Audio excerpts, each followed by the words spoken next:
Hello. Hey, haven't done this in a while. It's weird. It's foreign. It does feel weird now. All right, You nervous? You're nervous.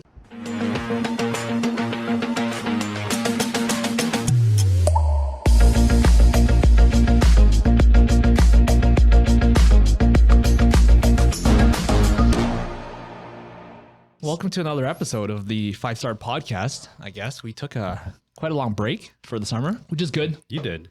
Yeah, it was just me. How was your summer, by the way? It was good. Yeah, It was pretty good. It was Pretty good. good, yeah. A bit of mix of personal and work, but yeah, it's good. Oh, you still worked? Nice. I had to still work. Yeah, but it was not bad. It was a little bit of tiring, a little tiring, but also got the opportunity to catch up on sleep too. No, that's awesome, man. Yeah. Well, I mean, it was generally very slow in the was a slow summer, summer so might anyways. as well take a break, right? Yeah. Yeah. So yeah, welcome back to the 5-Star. Yeah. 5-Star pod. You look recharged anyways. This is so foreign now. I haven't done this in a while. But by the way, when we were gone, we had so much messages and questions from our listeners. Yeah. First off, we got Winston here on the left side. Oh, we're introducing. Kenny, Okay, yeah, listen. and Yeah. myself, Richard. Oh, okay. And Kenny. All right. The long-awaited arrival. I know it's been a while. So this episode, we just want to talk about. We're catching up to our emails and our questions from our viewers. We just want to go through some maybe the most common asked questions. We had a whole bunch. Yeah, we had a bunch just from previous episodes, questions that we had on what's going on in the market, etc. So yeah, I took down about 5. Yeah, we try to answer them. By the way, like we get a lot of DMs on Yeah. Instagram. Yeah, So so we try to we're just gonna address some of these here because there's really like not too much happening in the real estate market today. Right not much now. to talk about, really. Yeah, besides the fact that we had an interest rate drop this last Wednesday. Yeah, but has it really done anything? I don't know. I haven't really felt anything yet. It's Well, only been actually, that's one of our questions. Oh, okay. Yeah. I mean, it Okay. did, yeah, again, it's third consecutive drop. And let's get on to some of those questions. All I'm right. sure a lot of you guys want to know anyways. Should we start off with that question then? Okay, yeah, sure, let's do that. Okay, well, what impact do you think the third interest rate drops? Okay, who asked will that? have? I don't remember. I don't know. It's one of the... Yeah, I just wrote it down, man. Oh, okay. You don't want to. You don't want to shout out his username or anything like that. No. No. It's Billy Bob Billy- 123. Okay. Sounds Billy legit. Bob 69. Okay. Sounds legit, man. All right, Billy Bob. All right. So yeah, what impact do you think the third interest rate drop would have Oh on the man. market right now?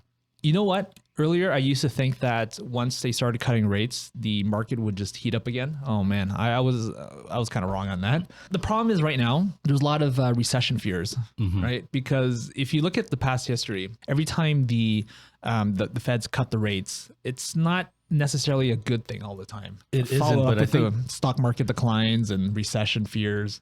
yeah, So- a lot of the recession conversations are more based on the fact that the U.S. market has sort of fallen off, Right. right? But I believe Canada has already been in a recession for like a long time, like a year. It's very slow, but it's not like a big drop, right? It's subtle, but it's like the fears are always there. Yeah, People like are spending unemployment- less, and Yeah, unemployment rate has actually gone up Yeah. to 6.6. Yeah. So I mean that's also a problem in our economy. Secondly, like people are still not spending money. People are still a little bit tight. But I feel like the recession's been in Toronto or Canada anyways for a while. for some time. Yeah, all the news about the U.S. is all relatively new because their market was hot for a long time. But anyways, yeah, like I think with the third interest rate drops, I think the last two, because they were like in June and July, it was summer and people weren't really active in the market during the summertime usually. So I find that the market really didn't see the reflection on the price. Plus also people felt like, okay, it wasn't a big savings yet. But now with the third one, I think there's going to be more impact, especially now we're going into the fall market. So I think there's going to be a little more activity. In fact, actually even talking to different people, like I find that there's more activity that's happening now. One, they're getting back into normal day-to-day routines. Secondly, the third interest rate drop is definitely a little more encouraging for people to want to sell their homes and hopefully they can get more money, right? Buyers are starting to come back out. That's what I'm sort of sensing when I'm on the floor, like talking to different people. But we're not seeing like a huge spike in demand. Like I have a couple listings right now, and this week we've had an uptick in showings. But that's also maybe because that the summer's over and people are back in work mode. It's hard to tell like if it's that or the interest rate cut. It could be a combination it could of be both. both. Yeah. Yeah. So there's definitely more activity, I find. Right yeah, now. I think leading up to even the interest rate news, a lot of people were already anticipating that the interest rate's going to go down, so they're already kind of like trying to get ahead of the game before before prices really start to rise, because if demand's starting to go up, then like that's a whole different thing. It was like 0.25. So an overall of 0.75. Yeah, we're at 0.75. Like now it's decreasing. Yeah. So we're at 4.25. Yeah.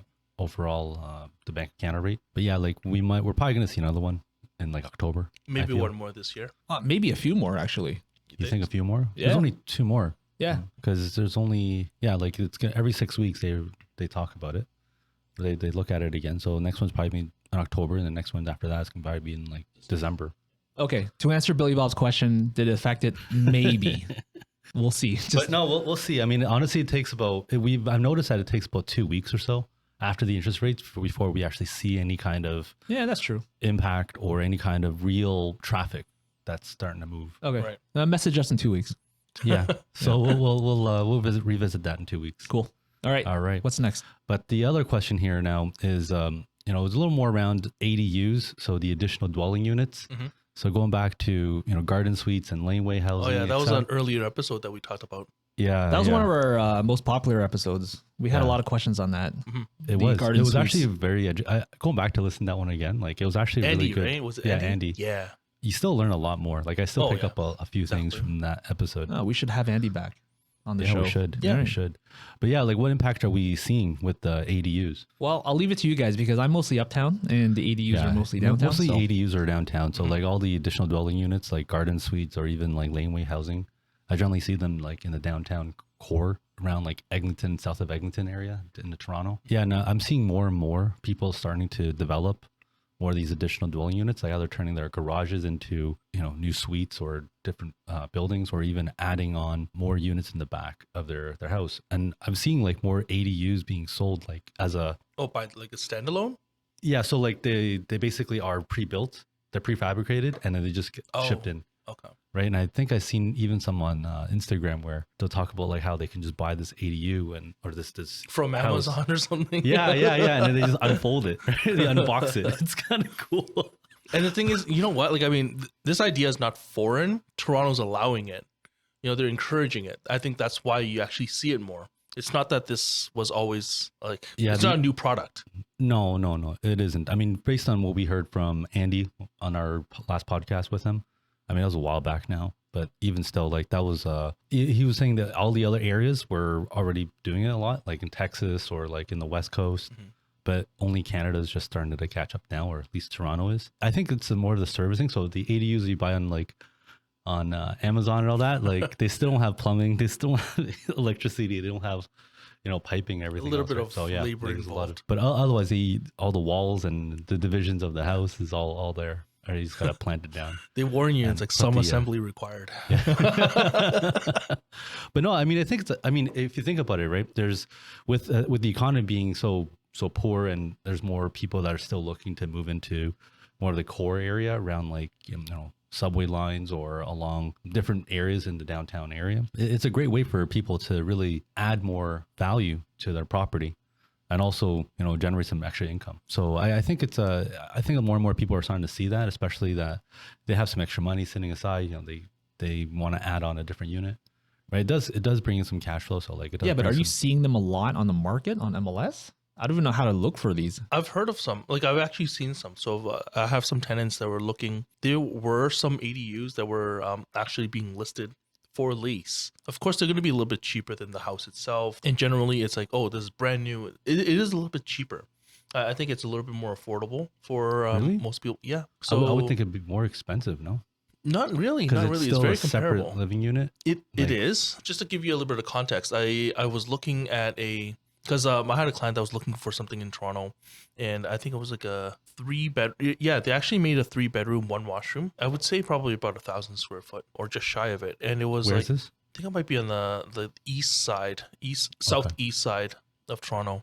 I'm not sure if it was like the Kingston or a little bit further. Okay. I think their price was like 2,000.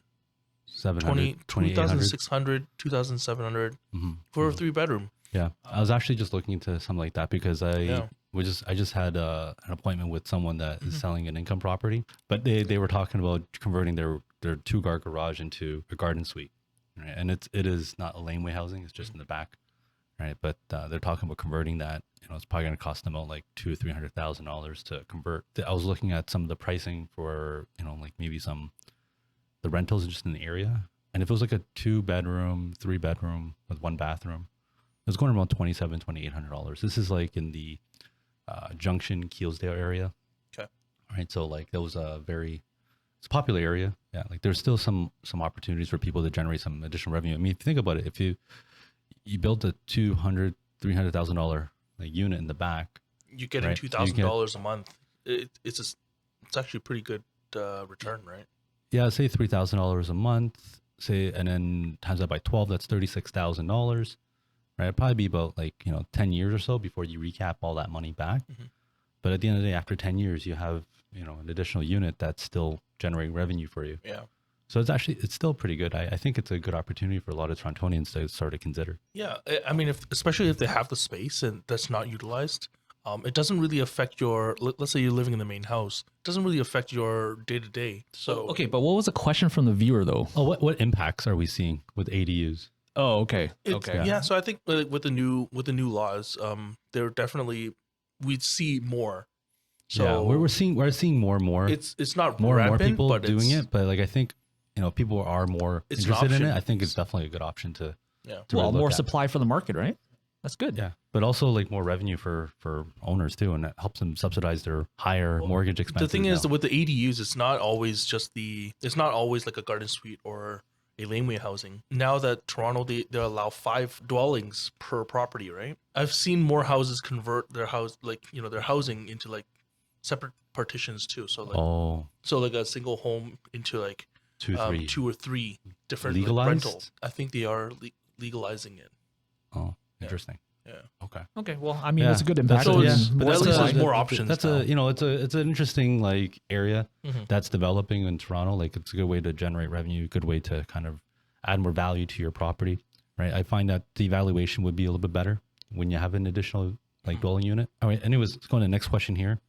Would you say it's a good time to buy a condo right now? Kenny? Well, you're buying the dip. I looked into some of the stats where more of the condos are heavier in our city. So obviously, if we look at Toronto downtown specifically, between Toronto CO1 and Toronto CO8, Downtown. just Okay. so people know, it's basically Dufferin all the way across to basically DVP, right? From the lake all the way up towards the lakefront area. Bloor, right? That's sort of the Toronto CO1, CO8 community. What we see right now, we have about 22,511 active listings on the market right now for condos. All right. But the last 30 days, we've seen 285 units sold in those two communities. We have about 8.8 months of supply right now, which is actually down from when I did it last in August. Yeah. Which was what? last one? Was, So in August, it was about 12 months of supply. And if I isolated just this Toronto CO1,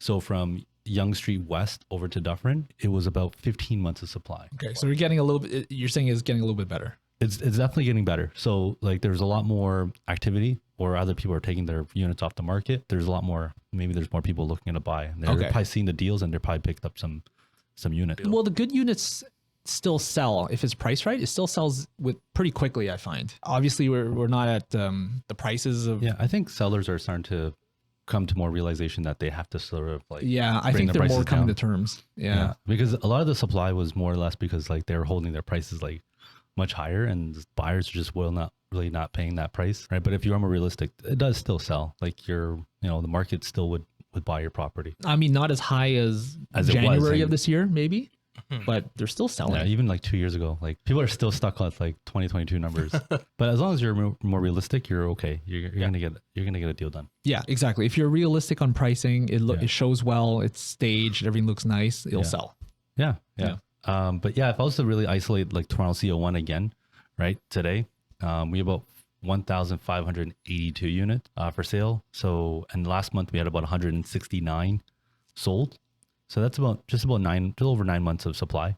Okay. If we're looking on the other side of the downtown core, so from Yonge Street east towards the DVP, we're looking at about 927 units active, 116 sold. So that's just under 8 months of supply. Okay. Right? So Very similar. Pretty similar, right? It's pretty, yeah, it's not bad. I mean, it's definitely down from where I looked at from a month ago. And then the other area here is more like North York. So Young and Shepherd, Young and Finch community, 527 active listings, condo listings, and 66 sold in the last month. So again, about 8 months of supply right now. So that, it's not bad. I think that we're seeing a lot of deals right now. I still see a lot of deals, and I think a lot of people are still wanting to pick up something if they're a first time home buyer. And if you are a first time home buyer, I mean, like, damn, like I seen a 1-bedroom sell for like 468. Like That's unheard of, like 2 years ago, right? Yeah, it was insane. I was like, what? Before they were all in the fives, they're close to 600K range. Yeah, for the same size. So it's definitely a deal. Yeah, but let's just say you're brand new. You're moving out of your parents' house. Like, is it better to lease right now or to buy? Great Because question. leasing prices are down too. Leasing pricing are down. Yes, it's down slightly, not drastically. But I mean, I think at the end of the day, it comes down to what your cash flow is and what makes sense for you and your lifestyle. If you don't have much down payment, probably want to look at, okay, what's your cash flow every month? How much stress are you putting on yourself if you're going to get a mortgage plus all your expenses and living versus like, let's say renting, right? And what your cash flow will look like then. That's sort of one way to sort of look at it. I mean, if you're wanting to look at it from like an equity point of view, you're probably buying the properties probably at the lower values right now. You'll probably see some increases probably in like next 2 years or so. It's a good time because like we do see again, we were talking about interest rates on a downward trend. The rates do come down. Let's just say like by next year, if it does come down to even 3, what's going to happen to the pricings? They're going to go up, right? We thought that too, but we're at the third rate decrease and that's what I'm nothing's really saying, like, happened. If it hits like 3.5, if it keeps going down. In 2022, when the rates started coming down, we didn't really see the effects until about June because the first interest rate hike was around April of 2022. And then until about June, that's when we started to really feel like the slow market. Yeah. Right. When the interest rates really like took it. Now it was like, well, it does about like two or three interest rate hikes. And they were a lot more aggressive too. They're going down by like 0.25, 0.5, even like it was pretty aggressive. If we're seeing the increases or decreases now, like it was going to take 2 or 3 decreases. Like you said, once people see around like 4, I think the market's going to really like turn. So probably at the next one, right? I think they don't want to decrease it too quickly because they want to create panic in the market. Yeah, exactly. whatever. Okay, I'm going to go against the grain a little bit. I'm going to say if you were moving out of your parents' house, I'd say just rent for a year, man. Just find a brand new condo that has like a ton of leases because they're all, they just closed. Just get one for cheap, lease for a year, and then see what happens. I feel like the pain isn't really over yet because there's a looming recession coming. So who knows? So I'd say rent for a year and then next year just reevaluate. But you could get like a really nice lease rate right now, Right. So and you live in a brand new building if you pick one of those. Yeah, I mean, if it's a brand new building, you're looking at smaller units generally. Yeah, but brand new, right? And there's like 30 true. listings in a brand new building. Just pick one. That's true. Yeah. That's true. I mean, leases are picking up a little bit too, though. Like, I feel like there's more people. There's still a lot of people looking for leases now. Oddly, I don't know why, but in July and August, I didn't see that big rush. No, there wasn't a huge rush, but And lease prices are still lower than last year over year. I'd say so. It is Yeah. lower. Yeah. And I think partly because the tenant demand hasn't really increased, but the supply has definitely increased because of all the new deliveries of condominiums on the market. So like the volume of people looking is less because there's just more supply that they can look at. Yeah, like I think that's probably why, one of the reasons why, was because I was wondering like, why is the prices going down? Like, are we seeing less tenants? Are we seeing, I'm like, I don't know if we're seeing less tenants. It's just, there's more supply. I'm telling you, man, all these new buildings that are just completed this year, Yeah, exactly. there's Yeah. a ton of supply. So, Yeah, and it's people true. have to compete. There's a lot, and then landlords keep dropping prices. It's Yeah, great. no, oh my God. Like, I think it was like 2 years ago, we saw like a 1-bedroom and den going around like 2,800, 2,850. Yeah, it was Right high. now we're looking at around like 2,500. Yeah. Right. So it's actually a pretty significant Yeah, it's good. decrease in the same communities. It's healthier that way. It was out of whack before, I think. Yeah. Right now it's a little bit more manageable. Yeah. For sure. So let's go on to the next question here, guys. Unless you just want to add more to that question. It's a no, good time to man, buy a just, condo. I mean, Not if you have the means and you're not like breaking the bank, like you don't have to force it, but Okay, actually, you know what? So do you think there's going to be more supply that's going to come on the market, or do you think there's going to be less supply going forward? I think there'll be more. I think there'd be more. I think I with think the so, too. renewals and stuff, some owners they probably can't handle. They probably still have a lot of the people now. They probably still have the 1.5%, 1.7% interest rates, but that's coming up real quick. So Wow. Okay, let's just say if you need a place to stay and you're buying it for your own principal residence, yeah, just buy it. Yeah, Just if buy if it. you can If you're an buy, end I would user- say For buy long now. term, Yeah. you know, you're It's not bad. flipping it within a year. Yeah, exactly. Also, I think there's like I was talking to a mortgage agent, and they were saying that we got about 2 million people that's going to be renewing their mortgages in the next like 12 months going 12 forward. months. Okay. ooh, it's a lot. Right, so it's a lot. I don't know how many of those are investors, how many people are actually like principal residents. But regardless, if they can't afford the new rates that they are renewing to, yeah, like we probably will see a lot more inventory Right. on the market. Yeah, see? It's like Yeah. a lot of doom and gloom out there, man. But I think there's still a lot of opportunities. I mean, if we look at it from the other angles, that like there's some good deals that they can Yeah, pick that's up true. now. Okay, next question. All right. And the next one. So this was around staging. Is it worth staging a property today? Oh, 100% yes. Like Today? now, today, yeah. It's I worth think it, if man. you don't, it's actually even harder for you to sell for a decent price. No, you need Yeah. staging now. I think sure. stagers are actually like I was talking to a stager and they're like, yeah, I have no furniture left. I'm asking the rental company, they have no furniture left. Oh man, poor them, man. For them. Well, Small they have- violin. There's so many units out there that are staged.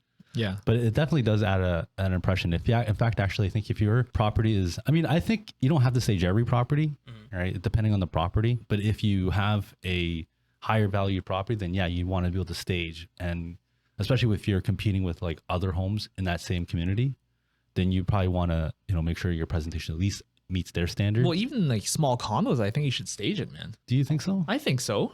100%, man. If you want to sell it quicker, I think that's the way to go, because you don't want to go into a unit where it's just lived in and it's kind of crummy and people are just, because there's other choices too. Why pick this one if you can pick something that's move-in ready? Well, you just got to set yourself apart. That's all. Yeah. At the end of the day, is that your presentation has to, show well. Yeah. But staging in general, like it's not like a huge cost compared to like, Compared to the overall purchase price.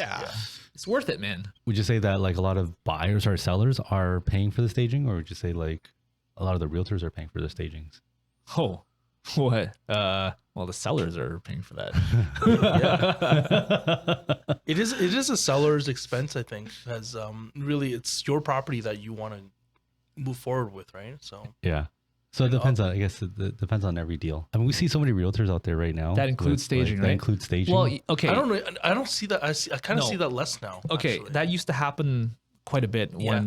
when the market was really, really hot. When it Like, was super It's hot. almost like something is guaranteed to sell. Then yeah, realtors will include it. yeah, Now because it's that like an carrying added- cost, is now- expensive. Now it's an like added it's risk. the seller. Like the thing is, in today's market, if you were to include that in your marketing strategy, what are the chances of it not selling in like pretty high. 3 months, Yeah, 4 pretty high. months? So Like like it can staging happen. it, okay, having the property vacant or staging it, you think that would make a big impact, especially on a condo? I think it's situational. Again, it's situational. Condos look different, like especially if they're small. It looks better staged. Like Yeah, it yeah. helps with the flow. Again, it depends on the layout, but I find most in general, like if you have like a vacant unit, it actually looks smaller. Vacant feels Yeah, like it feels vacant, small. like Yeah. condos, especially. I find like it's tougher for people to envision how to place their stuff.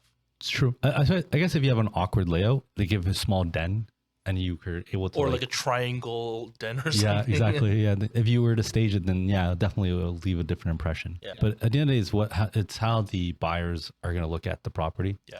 Right. And But that's it's the- definitely worth it. I would say I don't think there's a reason why you wouldn't do it. Who's that guy to ask? What's his name? I don't know. I guess it's on the Billy question. Bob Let's call it 346. Johnny 123. Okay, Johnny, don't cheap out, man. Just stage. All right, next question. It's still worth it. It's still worth it. All right. So the next one is again around like selling your home, right? If I was to renovate my property, what would you recommend to increase value? Oh, a lot of seller questions, eh? Mm-hmm. Okay. Bathroom and kitchen. Okay, so like that's an interesting answer, because what if the house is very dated, the entire house is very dated, and you just to renovate your kitchen and your bathrooms? The question is like, what's What the would you- budget though? Yeah, like it's a very general question. That's true. I mean, like if you were to just renovate, like Like a increase cheap, value to like help a you. cheap way, or Yeah, like I find that there's a lot of people that make mistakes with renovations, and I'm always very cautious with giving advice on like what they should renovate and what they shouldn't renovate. I mean, if somebody asks you like, "Hey, come into my house," and like, what would you think? Would you want to renovate the house? I think the first thing I would say is okay, you want to renovate. Now, what's your overall budget for renovating? And then we kind of slice up the budget to see what you can actually afford. You only got like 20K to renovate.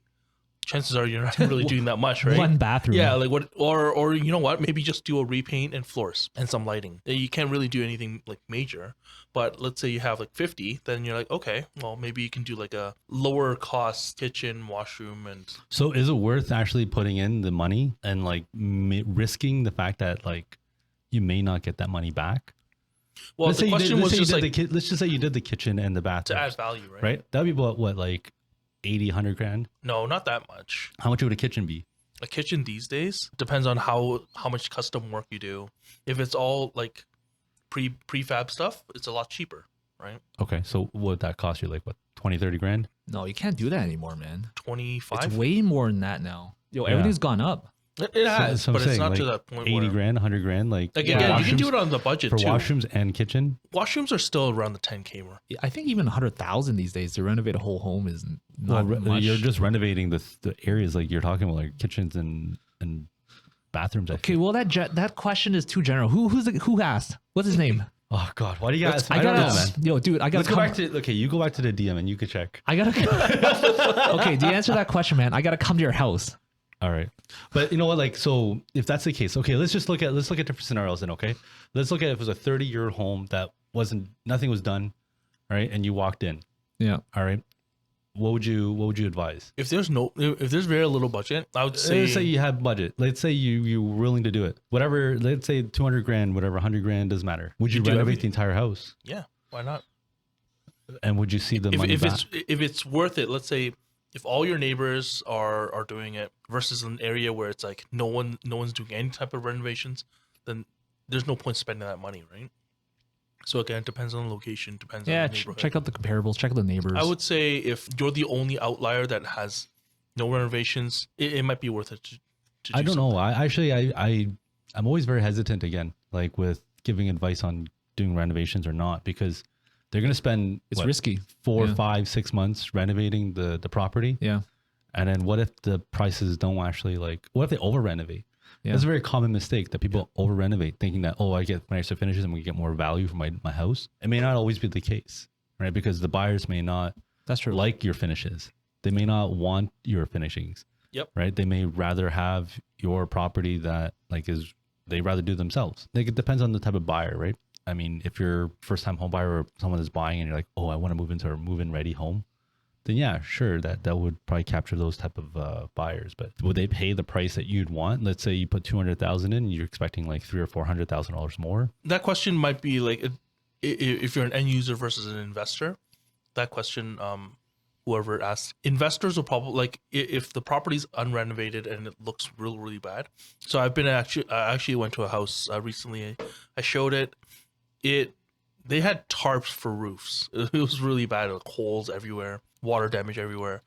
That you're not getting any type of end user. You're only going to be attracting investors, and investors will lowball you Because they want to be able to make the profit. because they got to put in the money and time and all that And to they want actually to do flip the it for work. cash or for more profit. So they're going to always try to lowball you a little bit. But at the end of the day, it's like, But if you're if you put money in and like they don't even like the finishings, Yeah, it's true. there's always that risk. So it really, because are you renovating to your taste or to the buyer's taste? Yeah, that's true. Right. So I mean, it's a big decision to make if you want to It do is. the rent. I usually just advise sell it as is, like just sell it the way it is, but just clean it up, like do fresh paint job and declutter a little bit, and then allow, depending on how bad the conditions are. If it's really bad shape, then like just leave it. Mm-hmm. Right. Okay. Let people just kind of Yeah, look at it. don't like, do a okay, half-ass renovator job. special. I wouldn't But if do a it's like half-ass job. if you're still living in it and the house is a little bit more dated, whatever, I'd put a fresh coat of paint on there, declutter your stuff, and allow the buyers to see it and see what they want to do with it. But it's still livable. Okay, to answer Johnny, we need more information from you, man. So DM us your pictures of your home or invite us over. Because we can't answer that. It's too specific. But anyways, yeah, this is kind of fun. Yeah, those are all the questions I wrote down. But maybe, are there any buyer questions that you'd want? Yeah, any questions that you guys have gotten just from clients lately? Have they asked you anything specific that maybe we can kind of discuss as well? Yeah, you know what? I had someone that, was starting to save for, I was talking to someone recently. They're starting to save for their down payment. They were able to get a mortgage, even though they had a smaller down payment. And they were qualified up to like 450-ish. And then if we were to look at someone that, like if they had a partner that also got involved, they were able to get approved up to 700. They were asking like, is this a good time to buy? Should I buy? Or should I wait a little longer and save more down payment? Yo, Billy Bob asked this already. Which one? Oh no, this is his client right now. No, but like, okay, so from a buyer's perspective, would you, like if you had little down payment, would you still buy? I guess it depends on the monthly, right? If you can afford the monthly, because obviously with a low down payment, you're definitely going to have higher monthly cost, right? Wait, the question was, would you buy if you had low down payment? Yeah. No, I would not. I would not buy. Because your monthlies would be too high? Yeah. I would probably save a little bit too. They'll have like, what, 5% down? Yeah, about 5%. 5 maybe, yeah, like your basic minimum, right? So if they're buying something just over 500,000, let's say, right? It'll be 5% of 500,000, 25,000 plus whatever additional, right? So if it's 550, then you're needing 10% on the 50,000. So that's another. I mean, if they get approved and they're comfortable with a monthly, I don't see why not. If they're okay with it, right? If they're really like, it depends on the motivation. I think if your motivation is that you want to get into your own property, you're one of those mindsets that like, I do not want to rent. I don't think renting is a good deal. Like I'm always paying someone else's mortgage. I would say go buy, like buy now. Why wait? Right? Because if you can afford it and you can do it, like just do it. Because there's you're always that marrying the house, they're marrying the price. Yeah. But the interest rate is always, you're just basically dating it. Yeah. Because that can always change. Yeah. That can rotate. Yeah. Really, it's like, I think if you like the idea of stability and you don't want to have that issue, that ongoing issue every year of like, oh, do I need to move? Is my landlord going to do this and that? From a renter's perspective, it is taxing. It's always at the back of your mind. It's like, oh, I'm here for 12 months, but what happens after?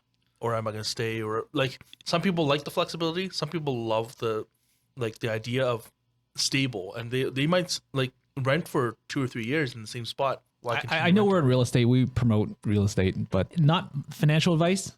But if I was that person, I would rent, put that 50K in NVIDIA and just let it ride and buy a mansion next year. There you go. Again, not financial advice. Yeah, clearly not.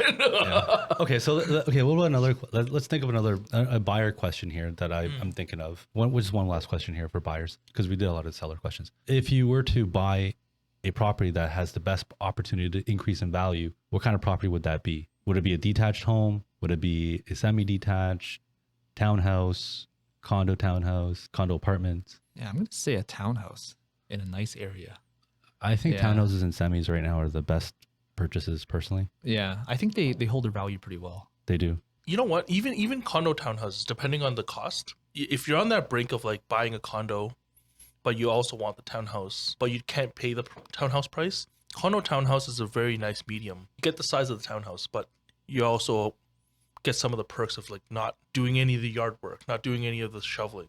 So some people value that. That could work. And I think those values haven't gone down much either. It makes sense. So a lot of the condo townhouses are a little bit more affordable versus like a townhouse, but you still get the same space that you can fit like a larger family in. Yeah. And they go up generally, like might be a little bit slower than the town, like a traditional town, but still go up in value with the market. Right. Okay. Anything to add there?